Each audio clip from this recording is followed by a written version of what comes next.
15ই আগস্টকে জাতীয় শোক দিবসের ছুটি ঘোষণা করে হাইকোর্টের দেয়া রায় স্থগিত করেছে আপিল বিভাগ।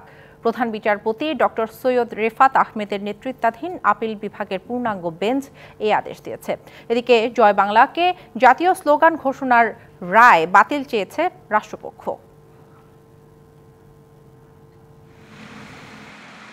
1975 সালের 15ই আগস্ট সপরিবারে হত্যা করা হয় বঙ্গবন্ধু শেখ মুজিবুর রহমানকে। 1996 সালে ক্ষমতায় আসার পর থেকে দিনটিকে জাতীয় শোক দিবস হিসেবে পালন করে আসছিল আওয়ামী লীগ।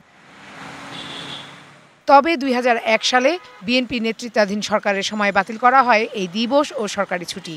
2008 সালের একটি রিট আবেদনের পরিপ্রেক্ষিতে আবার তা পুনর্বহাল করে হাইকোর্ট। গত 5ই আগস্ট শেখ হাসিনা সরকারের পতনের পর জাতীয় শোক দিবস ও সরকারি ছুটি বাতিল করে অন্তর্বর্তী সরকার। নগদের সর্বোচ্চ বার 167 টাকা রিচার্জে পাবেন 1 লাখ টাকা পুরস্কার। আরও আছে প্রতি সপ্তাহে পুরস্কার ও ক্যাশব্যাক। এ বিষয়ে সরকারের লিভ টু আপিল মঞ্জুর করে 2008 সালের হাইকোর্টের দেয়া রায় স্থগিত করেছে আপিল বিভাগ। 15ই আগস্টকে জাতীয় শোক দিবস এবং সরকারি ছুটি ঘোষণা করা হয়েছিল একটি রায়ের মাধ্যমে। তো সরকার পক্ষ মনে করেছে যে এটি সম্পূর্ণভাবে যে সময়কার যে গভর্নমেন্ট থাকবে তাদের এটা একটা পলিটিক্যাল কোয়েশ্চেন।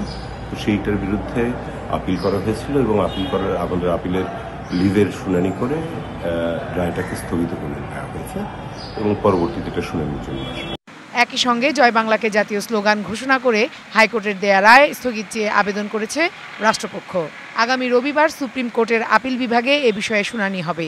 এর আগে 2020 সালের 10ই মার্চ জয় বাংলাকে জাতীয় স্লোগান ঘোষণা করে রায় দেয় উচ্চ আদালত।